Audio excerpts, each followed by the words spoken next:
Hey guys, in today's video we are looking at a model I know very little about. This is an AMT model from the prequels. This is obviously from episode 1, the Phantom Menace. This is Anakin Skywalker's Podracer, and this is another re-release by Round 2 under the AMT banner of a model that's, if this came out when the movie did, this model is probably a mold that's about 24 years old. Now, it is a very unique subject. You know, if you're getting X-Wings, you can put it by Y-Wings. If you're getting the Millennium Falcon, you can do cool displays with it. This is probably the only Podracer. You know, I guess you could put it on a shelf with the speeder bikes. There's got to be a model of like Rey's speeder and the speeder bikes from Return of the Jedi. But this is Anakin Skywalker's Podracer. And I have never seen this model kit.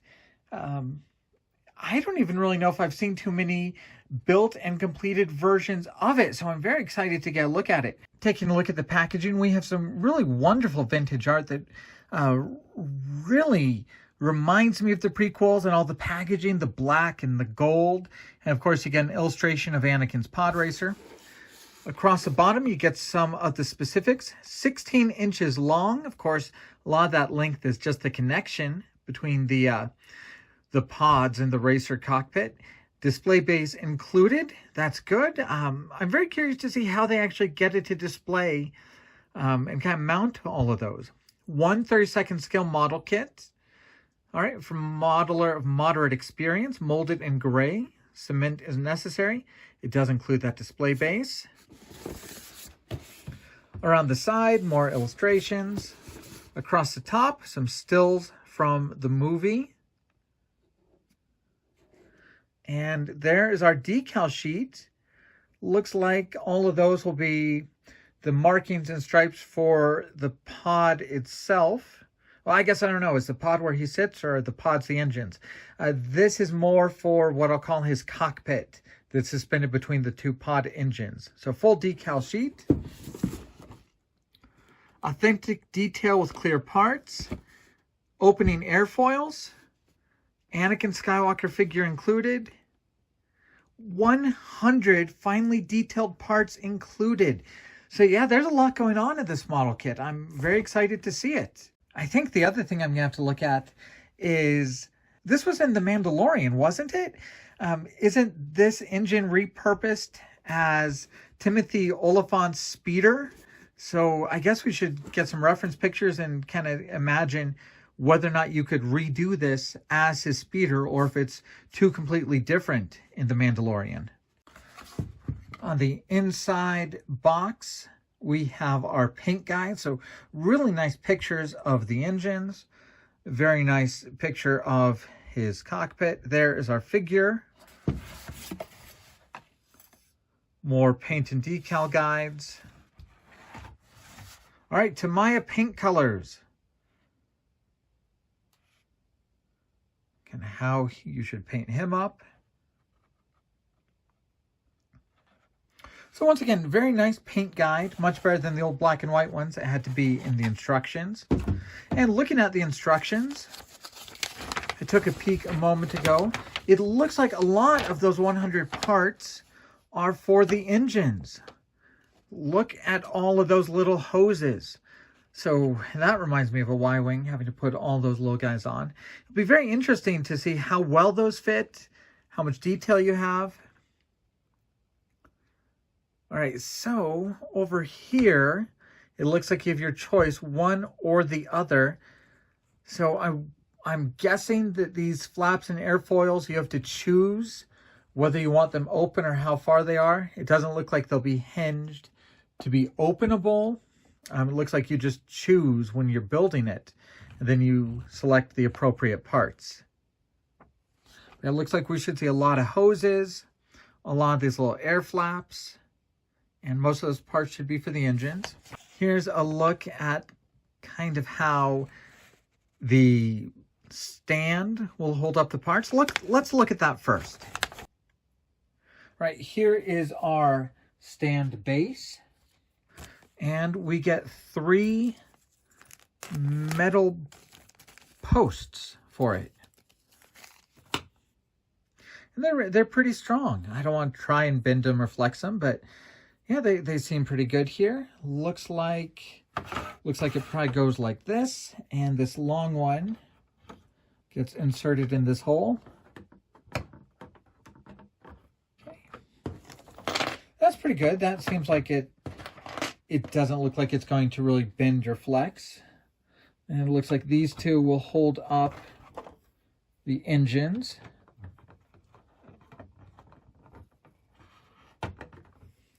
I guess we don't really know until we're actually trying to put a model with a bit of weight on it.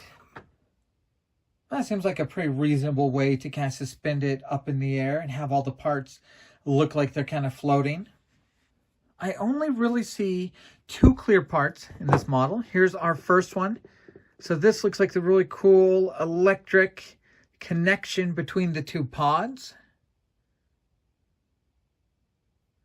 Very neat. And then there is this. This is very thin. This is very flexible. It's not really hard at all. It looks like I have a tiny stress mark right in the center of it. So I wonder, is this over a control panel? Is this a windscreen?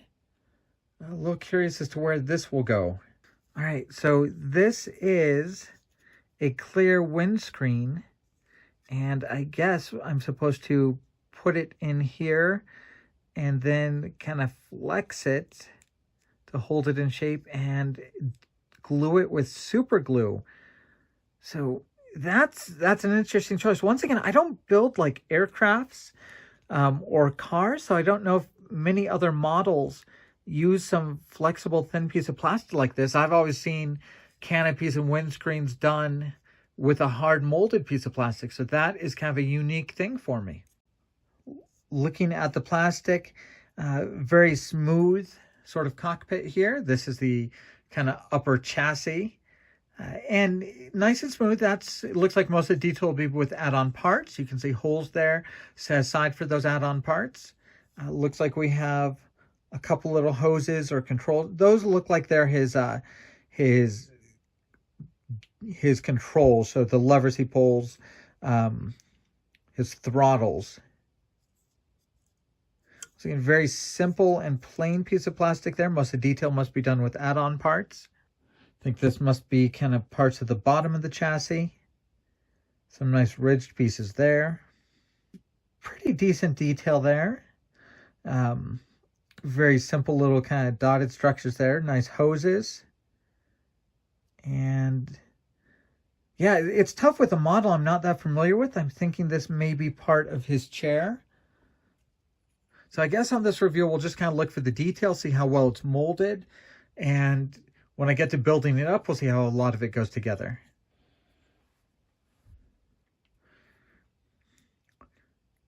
Here's our airfoils. So very cleanly molded. Here are those linkage pieces that hold it on and the different ones you can choose from to put them at different angles. Of course, we have a second sprue like that.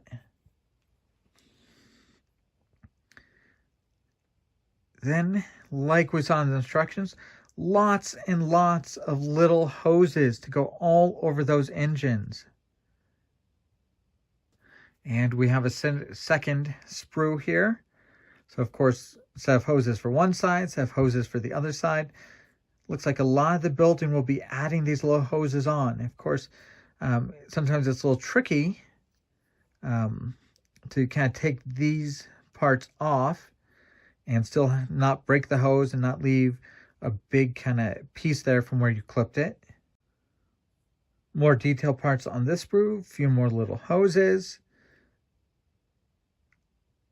That looks like his dashboard with readouts. Yeah, it looks like most of the parts are done nice and smooth, just holes for add-on parts, rather than molding the detail directly onto it.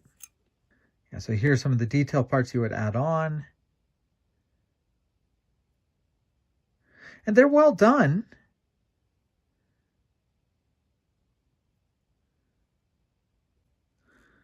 Here's our little Anakin figure himself. Very big goggles. Not much of a face underneath it. Nicely molded chair. And his arms. Of course, with an open cockpit, you will have to do the figure. You won't really be able to hide him behind a darkened windscreen. This sprue looks like it's mostly engine parts.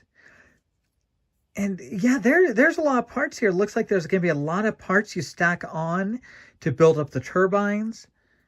A very nice piece here in the back. Yeah, so it's well done. You can tell there's going to be a lot of detail once you stack all of these parts together. But it's not really a model where the parts have a lot of detail. You build all the detail up onto it. And of course, we have a second identical sprue.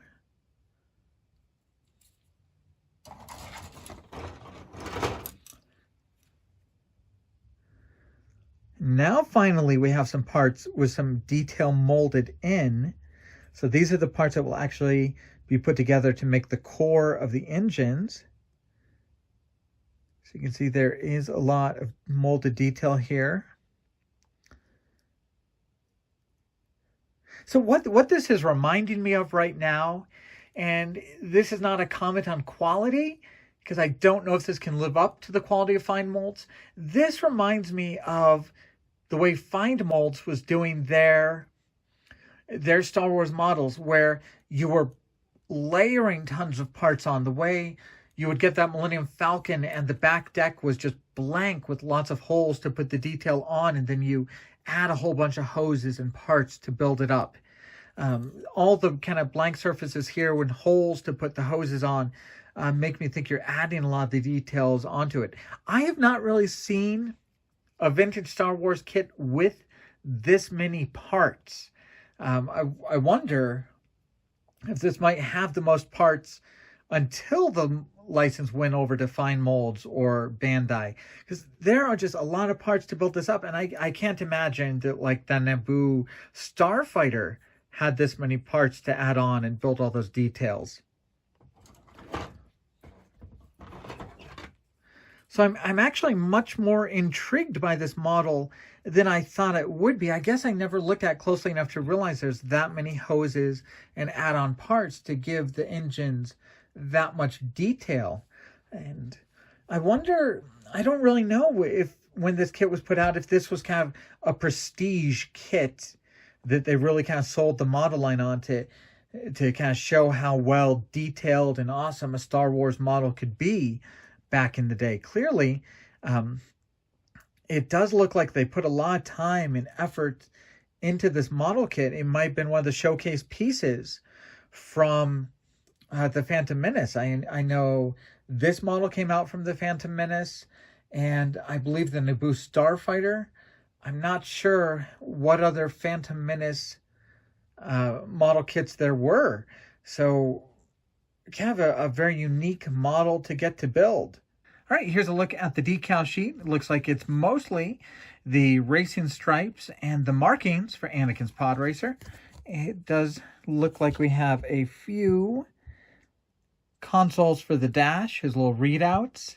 Yeah, and you know, that's featured in the movie there. It looks like that's when he's transferring the power from one engine to the other after it's kind of sabotaged. So that's a pretty cool little detail there. You know, round 2 decals have been very good. They've worked really well, and it looks like these ones are pretty well mapped out to wrap around the sides of the Podracer. So, of course, we'll know for sure once we actually build up and decal the ship. All right, so that is a look at an unboxing of the Anakin Skywalker Podracer. And I think I'm intrigued. I'm left with more questions and answers at this point. Yeah, I'm really intrigued by the amount of parts, the amount of detail, the complexity involved, and something that I thought would have been simpler. And you know, it's a very unique subject. Like I said, you could kind of display it with speeder bikes and race speeder, But otherwise, it's not really a starfighter. It's not a big capital ship. So a very unique product as far as the subject and kind of the part count. I mean, we don't see this many parts on TIE fighters. It's kind of as detailed and give as many parts as like a really good X-Wing. I don't know if the models from 1997, 1998 have as good of a fit to warrant that many parts. I don't know if I'm going to be super frustrated trying to get all these parts to fit together, or if it's going to be a really fun experience just where you're left with a ton of detail after a real fun experience of putting just tons of parts together. So I'm kind of more excited about this ship than I thought I would be, just because I think it's going to be a very interesting experience building it. There's a lot of ways it could go wrong, and I'm guessing most of you have probably built this model or experienced it. This is the first time I'll be experiencing it. Oh, and one thing I didn't really look at is there's got to be a hose here that connects those parts, right? Right. I think it's this. So I think this is the actual kind of tether from the engines back to the cockpit. I wonder how flexible it'll be. I wonder if it's a pain to clean up, trying to nip all those little, all these little protrusions off and still leave that nice ribbed hose look. Yeah, I don't know if I'm going to love this kit or just find it incredibly frustrating, but at least it's a unique kit. It's kind of doing something different, and it's from really an era of Star Wars that, in my experience, doesn't have too many model kits available. Now, I have a lot of kits on my bench right now. I still have the Enterprise C. I still have the Galileo shuttle interior that I'm going to try and build up inside of the shuttlecraft. My classic 1650th USS Enterprise TOS, I'm going to tell you right now, that one's going to be a backseat to those other three model kits. But once I get the Enterprise C built, I think I'll split my time between this Podracer and the Galileo shuttle interior. So please keep an eye out for those videos. Thank you to AMT. Thank you to Round 2 for letting me look at this model kit before it comes out. Very excited to work on it. And thank you guys for following the channel. Thank you for checking out allscaletrek.com forums.